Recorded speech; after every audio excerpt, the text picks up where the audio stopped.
going on, guys? It's your boy Dom Kemp. Tonight we are back with another podcast. This one's on the NFL, guys. Many of you guys who have listened, whether it's to ESPN or other sporting outlets, you guys already know that NFL Commissioner Roger Goodell signed a 5-year contract extension to remain the commissioner of the National Football League. But before we start talking about this and the rest of the NFL news of the day, as well as Ryan Shazier and a couple of other news reports, guys, shout out to Kevin Kinnerk. He has subscribed to the channel. We are currently at 35 subscribers. So much appreciated to Kevin Kinnerk. Hopefully I'm saying that correctly. If I'm not, I apologize, Kevin. And please, if you could, please correct me. But guys, we're going to be talking about a lot of NFL news today. A lot of stuff went down today, especially Roger Goodell signing a 5-year extension. And we're going to go through the details and the amount. So after I read the article by ESPN, we will be talking about it. So let's get into it. Roger Goodell was signed a 5-year contract extension to remain the commissioner of the NFL, according to a letter obtained by ESPN. A source told ESPN's Adam Schefter that the new contract would be worth $200 million over the life of the contract, over, oh my goodness, about $40 million annually.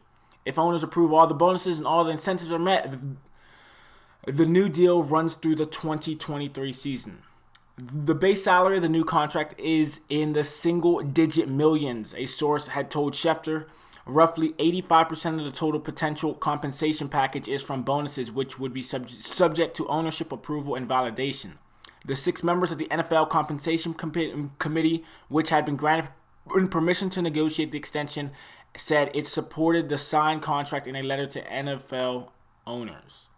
Our committee, and then I quote, "Our committee unanimously supports the contract and believes that it is fully consistent with market compensation and the financial and other parameters outlined to the owners at our May 2017 meeting, as well as in the best interest of ownership." The letter said, "We are pleased to report that there is a nearly unanimous consensus among the ownership in favor of signing the contract extension now."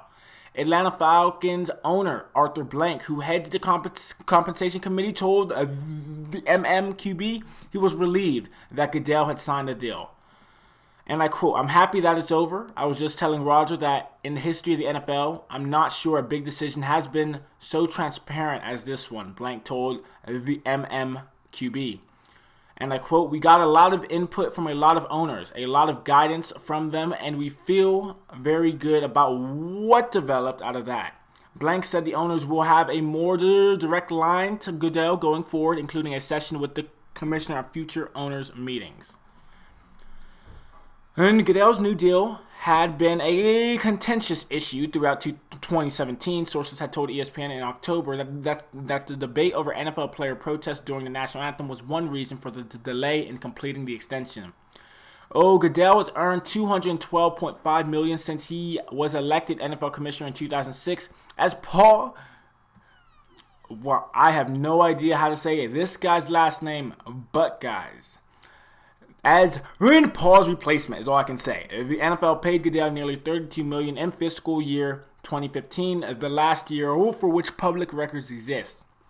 Prior to signing the extension, which was first reported in by Pro Football Talk, his contract would have expired after the 2018 season.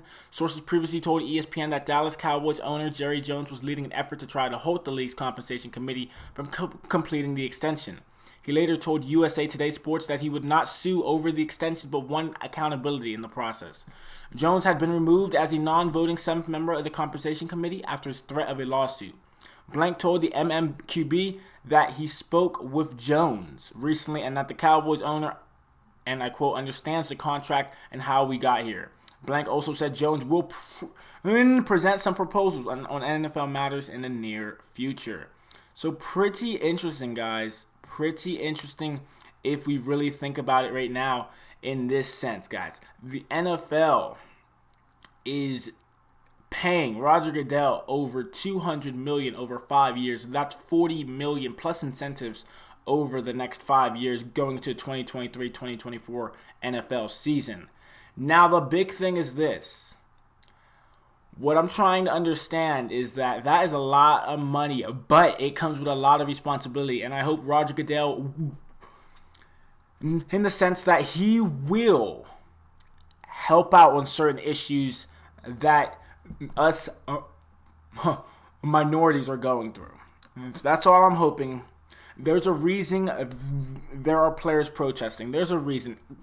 There's a reason behind everything, and I expect Roger Goodell to fulfill his job pretty much as an NFL owner, and hopefully he does make sure certain things are in place, but of course as in protecting the players. And the next thing we are going to talk about is Steelers. Mitchell, this is not damn football. Now this is interesting because this is what Mitchell said from the Pittsburgh Steelers. I believe he's a cornerback, maybe even a safety. I'm not quite sure, so let's find out in a couple of seconds. Here we go.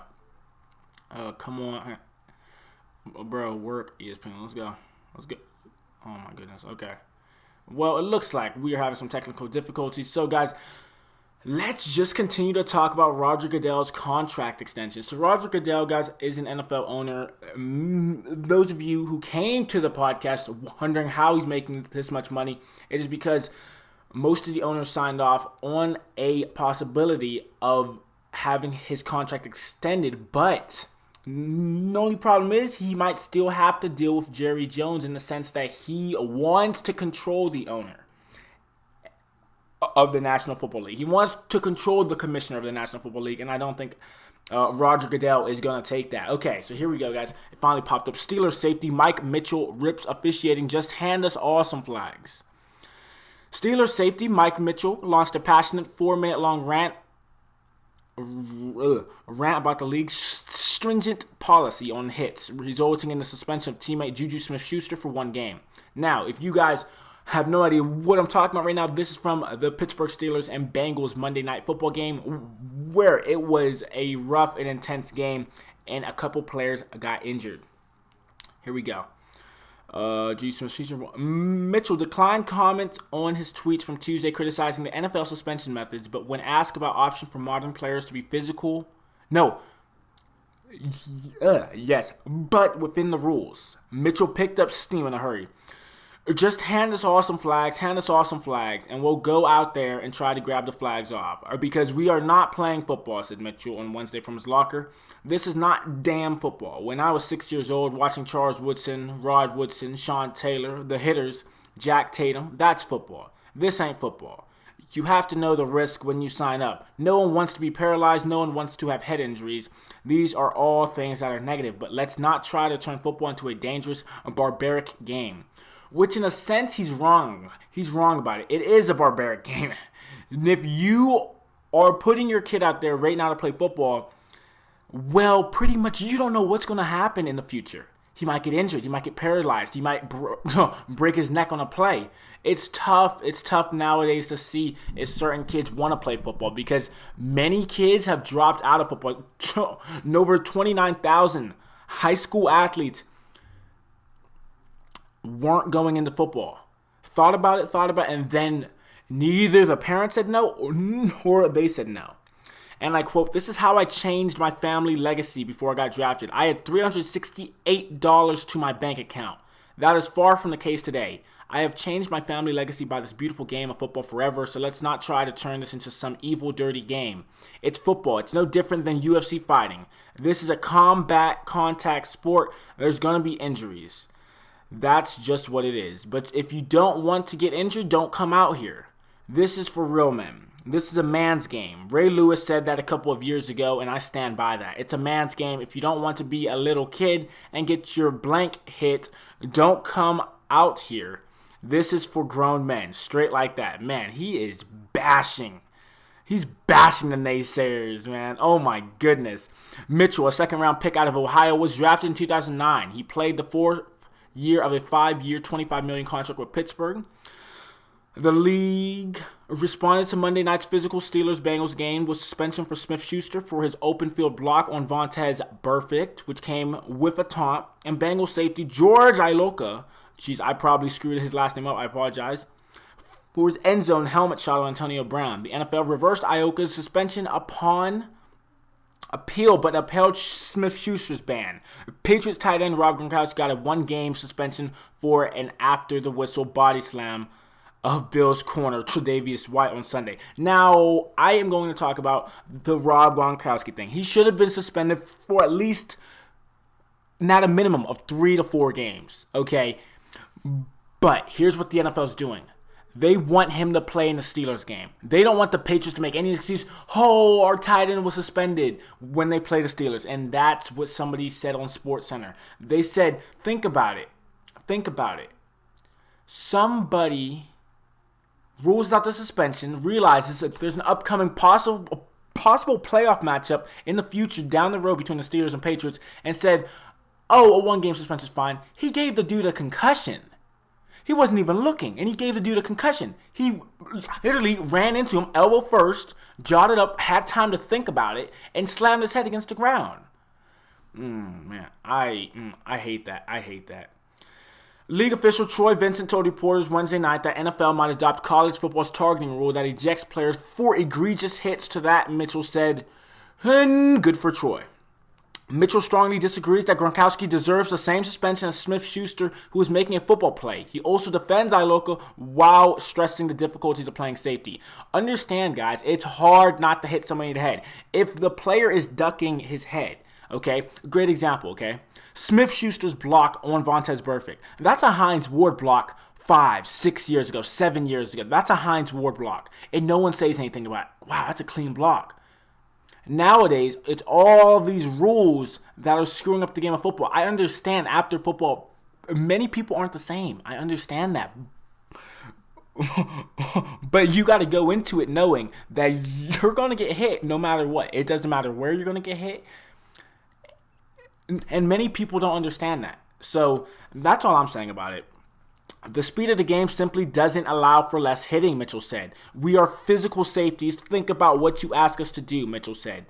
And I quote, we are always the last line of defense on bang-bang plays. You never get to see us line somebody up in a hole like a linebacker. We're playing full speed. He's 4.4, 4.3 speed, aim that. You go do that. You can't. It's just the risk of playing football. If a ball is in the air and the man jumps and the man ducks his head, how do you want me to do it? Oh, no. How do you want me to readjust my body? You cannot do it. At the end of the day, this is football. If you want to see flag football, then let's take our pads off. That would make it easier for me. Now I don't have to wear heavies and give us flags for me to pull off so that way I know what we are playing. I signed up to play full speed contact football. We are not doing that. I feel like, and I've got to ask a guy, hey, are you ready for me to hit you right now before I hit you? That's crazy. I'm going to mess around and get hurt trying to protect an offensive player because he's running an over route. Damn it, your quarterback shouldn't have thrown the ball messed up.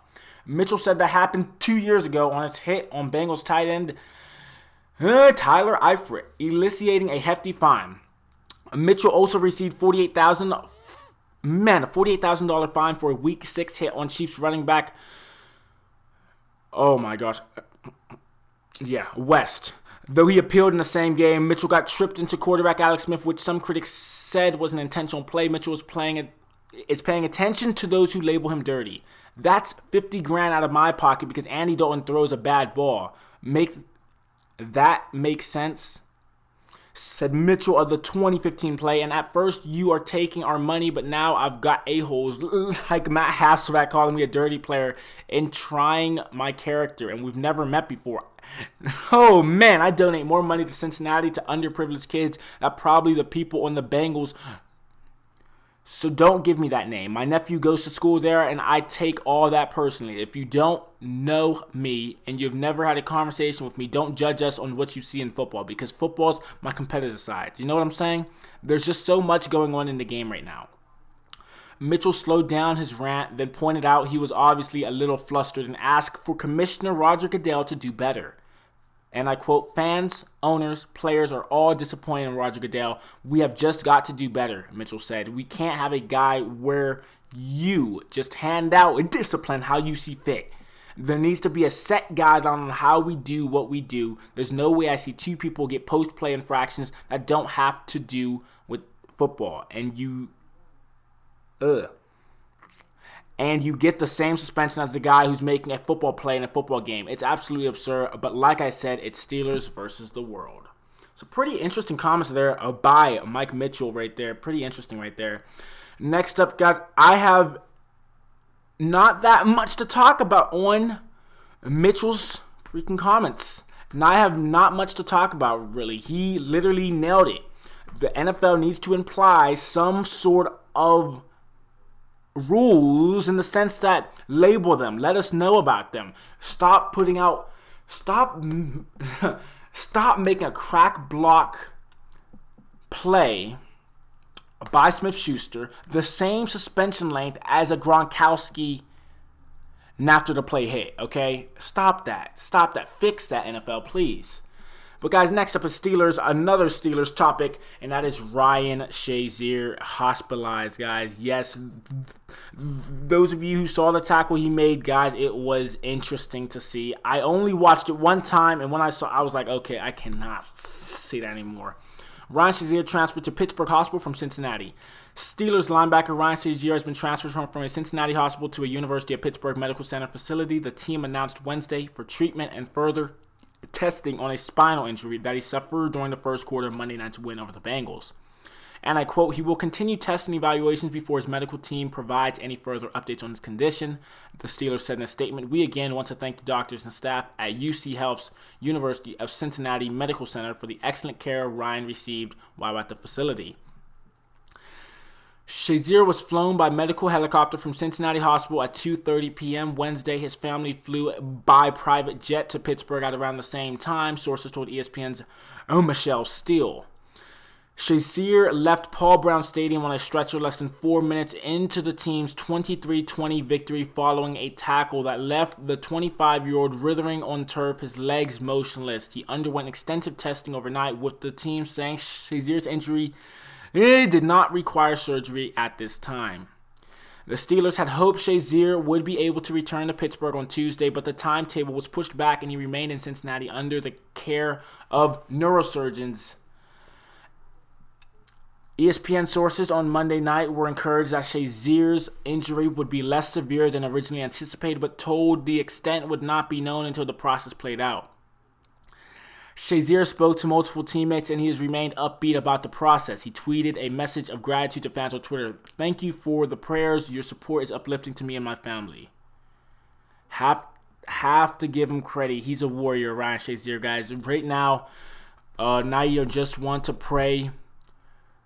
Thoughts for his family members and himself. That is what I'm praying right now. I hope he gets well soon, a speedy recovery. As many of you guys know, I am a Pittsburgh Steelers fan, and guys, it is just very unfortunate to see something like that happen to one of the better defensive players on the Steelers roster. Inside the Steelers locker room Wednesday was a combination of optimism and concern. A small group of players, including quarterback Ben Roethlisberger and safety Mike Mitchell, spoke to Shazier this week and relayed to their teammates that the linebacker is progressing, positive, and upbeat. Concern comes from the lack of concrete updates on Shazier's condition, either through word of mouth or officially. The Steelers had Shazier on their minds Wednesday with linebacker Vince Williams wearing a number 50 jersey at practice. Players still felt the effects of the Shazier's injury, which made finishing Monday night's game at Cincinnati that much more difficult. And I quote, "To be totally honest with you, we didn't finish." Mitchell said, "Shoot, I cried. Vinny cried. That was my brother when we walked out there. There was the one thing that really shook me up a little bit. Shays is as tough as nails. When I looked at him, he had tears in his eyes. I could clearly see he was scared. For him to say to me what he said, it took all the strength out of my legs. I don't think we did get it together until after the half. I see it affected some of their guys. Didn't nobody really want to play when you saw that? And I seen it happen to the kid from Rutgers, but that was a couple years ago. But I was watching it on TV. Not that I'm not sympathetic or anything. I was kind of shocked and distraught by that. To have it be my brother, see it from 20 feet away, obviously significant." Shazier is one of the Steelers' best playmakers, leading the team in tackles 87, forced fumbles 2, and interceptions 3. He had a streak of 4 straight games with an interception late last season. So, guys, thoughts and prayers go out to Ryan Shazier, hopefully for a speedy recovery, guys, because I want to see him back in action as soon as possible. But, of course, no one knows with a spinal injury. Moving on, guys, Hall of Famer quarterback Moon accused of sexual harassment. As I told you guys, just like we talked about yesterday, running back from Oklahoma accused of sexual harassment. Now, a Hall of Famer in the NFL, Warren Moon, sued for sexual assault by assistant at a sports marketing firm. Here we go. Hall of Fame quarterback Warren Moon has been accused of sexual harassment and sexual battery in a lawsuit filed by a female employee of his sports marketing firm and will take leave of absence from his role on Seattle Seahawks radio broadcast. Moon denied the allegations in a text to Seattle's King 5 TV. According to on-air host Paul Sylvie, King also employs Moon as part of its Seahawks coverage. The Seahawks released a statement Wednesday saying the team has accepted Moon's request for a leave. The statement did not list a reason. The lawsuit was filed Monday in Orange County Superior Court in California. Wendy Haskell said that Moon made an unwanted, unsolicited sexual advances toward her while she was working for Sports One, marketing as Moon's assistant. The lawsuit lists Moon as president and co-owner of the Irvine, California-based company. Haskell told the Washington Post, though, her attorney that she wishes to have her name made public. The lawsuit alleges that soon after Haskell was hired in July 2017, Moon demanded that she submit to a variety of unnerving sexual and perverse controlling arrangements, including sleeping in the same bed with him on all business trips, providing him unfettered access to the bathroom every time she showered, wearing skimpy lingerie, while in obligatory single room, obtaining prior approval for her wardrobe, and being subjected to continuous unwanted and unsolicited sexual advances. According to the lawsuit, Moon drugged Haskell's drink without her consent during a business trip to Cabo San Lucas, Mexico.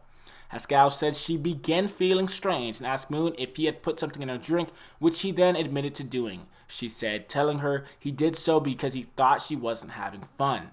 On the same trip, according to that lawsuit, Moon pulled off Haskell's bathing suit while they were on the beach, despite her pleas with him to stop. On another business trip to Seattle, she said Moon grabbed her crotch while she was sleeping. After rejecting another one of Moon's alleged sexual advances, Haskell said Moon wrote in an email to her the following day that if she wasn't comfortable with his demands, he would find someone who doesn't have inhibitions about the job.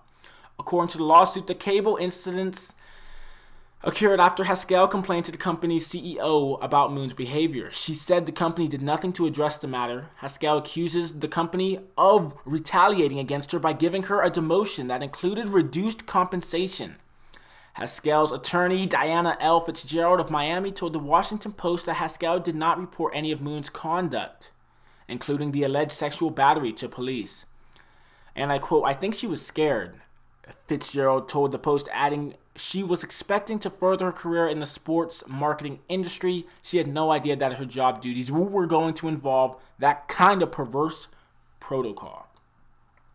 This is not the first time that Moon has been accused of sexual misconduct. In May 1995, while he was quarterback for the Minnesota Vikings, Moon was sued by Vikings cheerleader who accused him of offering her cash for sex.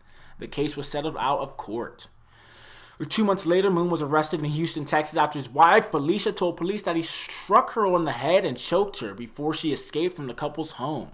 The case went to trial, and Moon was acquitted when his wife testified she had initiated the violence. The two later divorced. Moon, 61, made 9 Pro Bowls during his 17-year NFL career, which included stints with the Houston Oilers, Vikings, Seahawks, and Kansas City Chiefs. He was elected to the Pro Football Hall of Fame in 2006. Moon, who played collegiately at the University of Washington, is in his 14th season as an analyst on the Seahawks radio broadcast. According to the team's statement, former Seahawks players Brock Huddard and David Wyman will replace Moon indefinitely.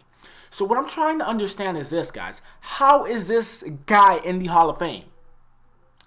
Yes, I understand he got into the Hall of Fame in 2006, but this man has been accused and has been proven to be somebody who's not right in the head and likes grabbing women for no reason at all. Wow. So, guys, just like yesterday, another person accused of sexual assault and sexual misconduct in any way. Let me know how you guys are feeling about these women coming out on all these players about what they had happened to them, because it's interesting to me seeing this all unfold. Even an African American name by the name of Terry Crews, he was groped by a male person. Terry Crews. Outstanding. I don't understand what is wrong with people today. What is wrong with our society? I'm just moving past that topic. Yeah. Okay, so guys, the next topic is Ben Roethlisberger always a respect for Steelers-Ravens rivalry. So Ben Roethlisberger's talking about he has more respect for the Ravens than the Bengals. So here we go. Let's see what Big Ben had to say about the Ravens and Bengals. Quarterback Ben Roethlisberger says there's more of a mutual respect in the Pittsburgh Steelers rivalry with the Baltimore Ravens than the one they have with the Cincinnati Bengals. Okay. Roethlisberger comments in a conference call with Baltimore reporters came 2 days after two players were disciplined for illegal hits made during Monday night's game between the Steelers and Bengals. And I quote, "In that one with the Bengals, it feels like almost just you are out there to hit people, and we don't feel the same respect from them that Baltimore and we have." Roethlisberger said Wednesday, "I'm not really sure why." In Pittsburgh's 23-20 win over Cincinnati, Steelers wide receiver Juju Smith-Schuster was suspended for one game for a vicious fourth quarter block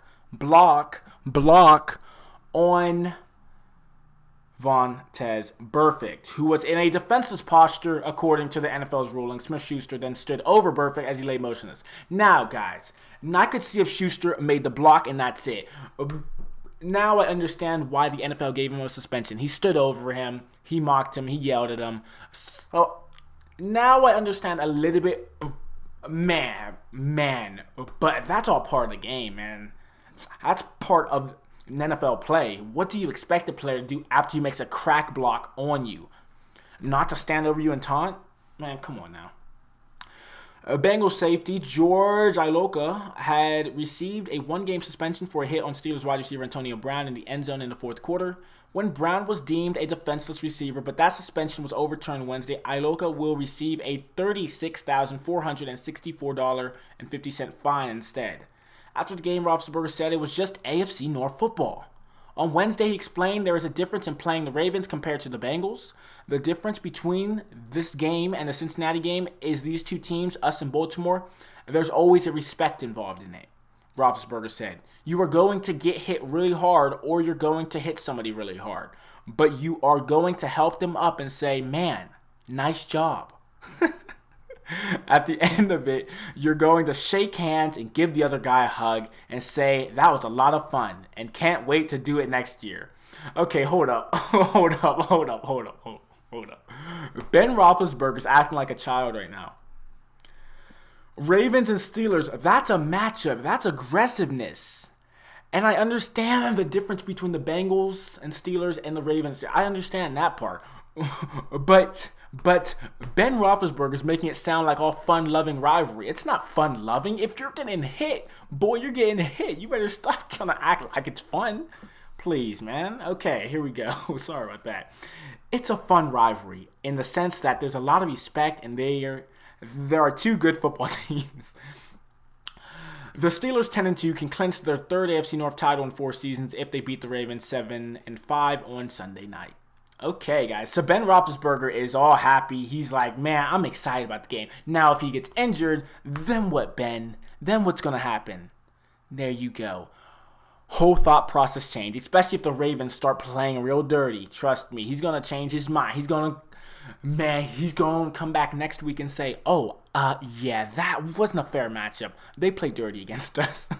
Okay, sorry about that, guys. Sorry. Okay, next up is Saints Ingram. Toe questionable versus the Falcons. So Saints Mark Ingram, the star running back, as well as, of course, the rookie Kamara, the dual-headed monster.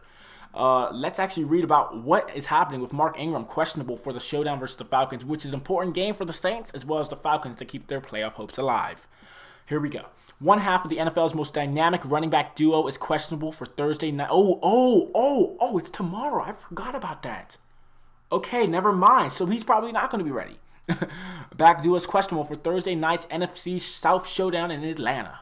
Mark Ingram apparently will be a game day decision for the New Orleans Saints after he was held out of full team drills for the second straight day Wednesday with a toe injury. He is listed as questionable on the injury report.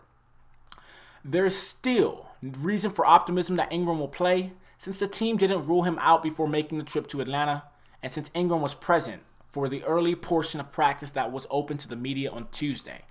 Wednesday's walkthrough practice was closed to the media. It's possible that the Saints were just backing off of Ingram's workload on a short week.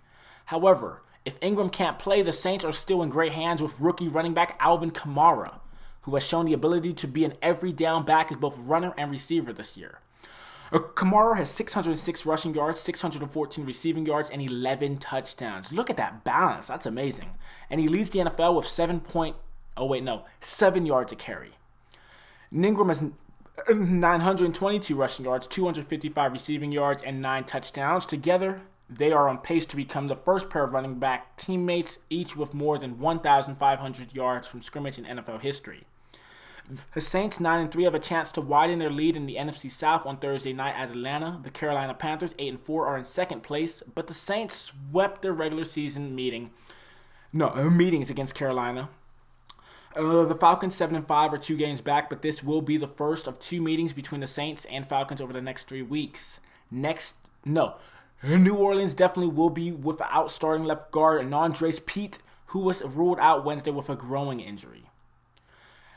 Pete will be missed, but the Saints have a very experienced backup in veteran Sino Clemente, and ideally they will get left tackle Terron Armstead back from thigh and shoulder injuries that sidelined him last week.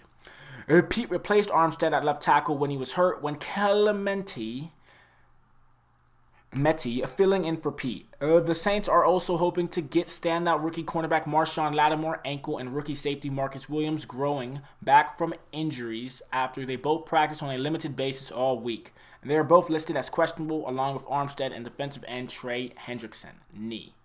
So guys, a lot of injuries with the New Orleans Saints, guys, and I don't believe they will make it far in the NFC playoff race if they have all these injuries and they struggle finding the right replacements. But I believe if Kamara can show up against the Atlanta Falcons, because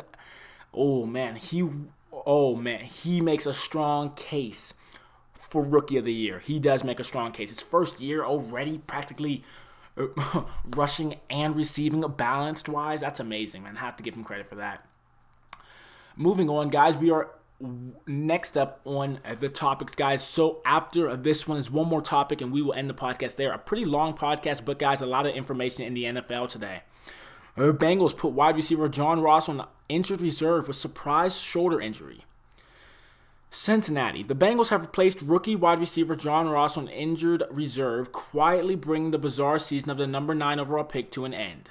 Ross missed practice with a shoulder injury on Wednesday, even though he had not been on the injury report, and Bengals coach Marvin Lewis had said only hours before that he had a chance to play Sunday. Ross was placed on injured reserve shortly afterward. The injured shoulder was not the same one that Ross had surgery on prior to the draft, according to Bengals.com. Ross has been at the bottom of the wide receiver pecking order all season, and with 6 other wideouts on the active roster, he has been a healthy scratch for most of the season. Ross appeared in only 3 games this season, playing 17 snaps with no receptions. He was targeted twice. Ross had 1 rushing attempt for 12 yards, which ended in a fumble. The saga of Ross's rookie season has been an odd one. Ross recovered from his shoulder surgery late in training camp, only to injure his knee during the 4th preseason game. He returned to play in week 2, but fumbled on his only carry and was benched for the rest of the game. He missed the next several weeks of practice and games after re-injuring the knee. When Ross was available to come back, the Bengals were reluctant to play him because they felt he didn't have the necessary time in practice to be ready to play. He was activated for the Week 8 game against the Colts, but did not have a catch. He also played in the Week 10 game against the Titans, but failed to curry favor with the coaching staff after he stopped running on a route, which resulted in an incomplete pass. And I quote, "John had a play last week that we weren't really thrilled with. He has to keep progressing," Lewis said the following week.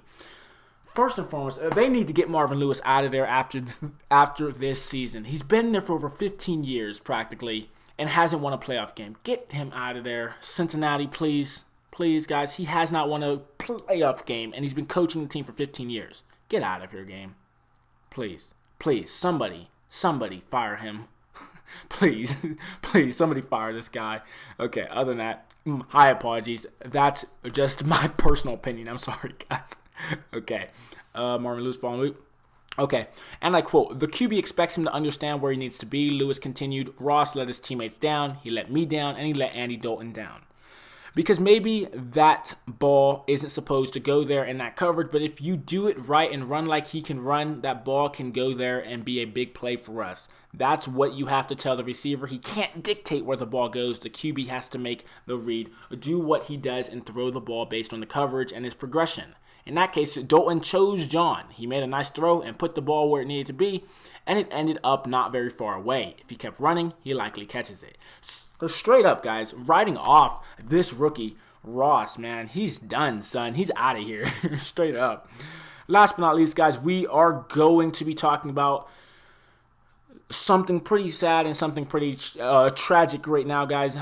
Just to end off the podcast, Ron Meyer, former coach of the SMU Mustangs, the New England Patriots, and the Indianapolis Colts ends up passing away today.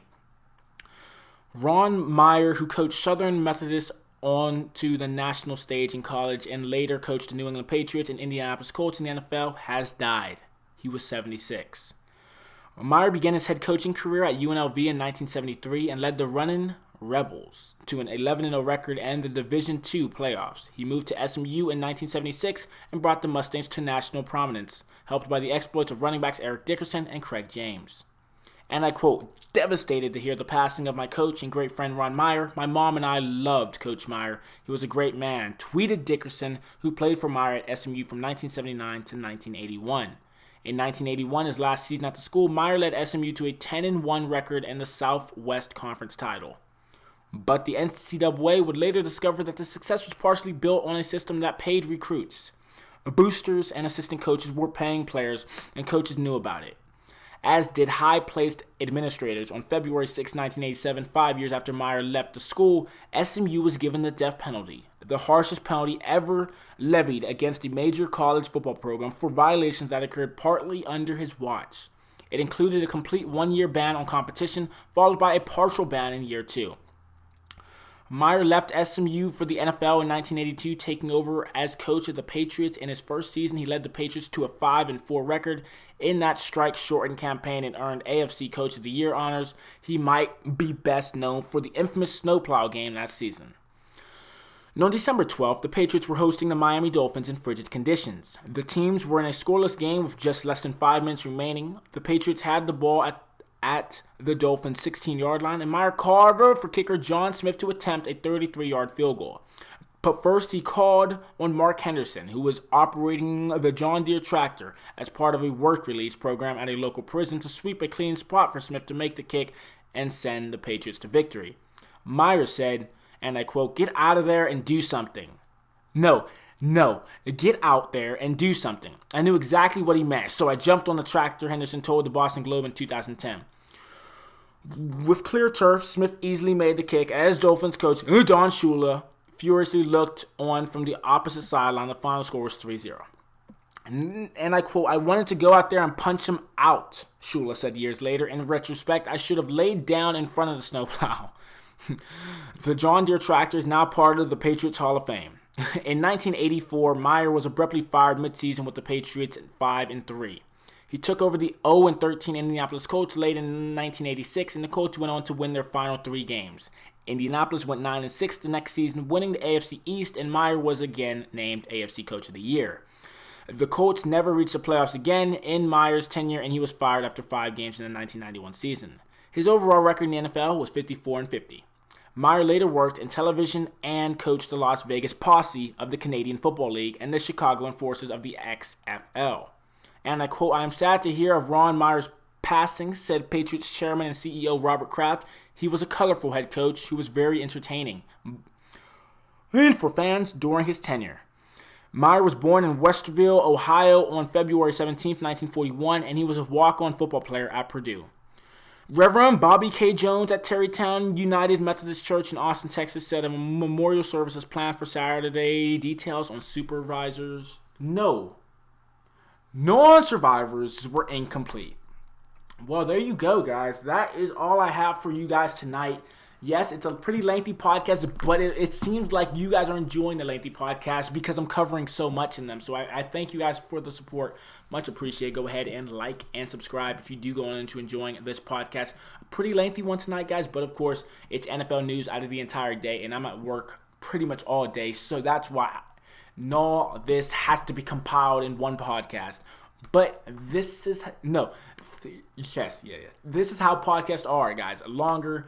All you gotta do is listen, and that's pretty much it. So thank you once again for Kevin subscribing to the channel. He is our 35th subscriber on the channel. Much appreciated. We are trying to get 50 by the end of the month. If we can, that would be much appreciated, and I will definitely be posting as much as I possibly can.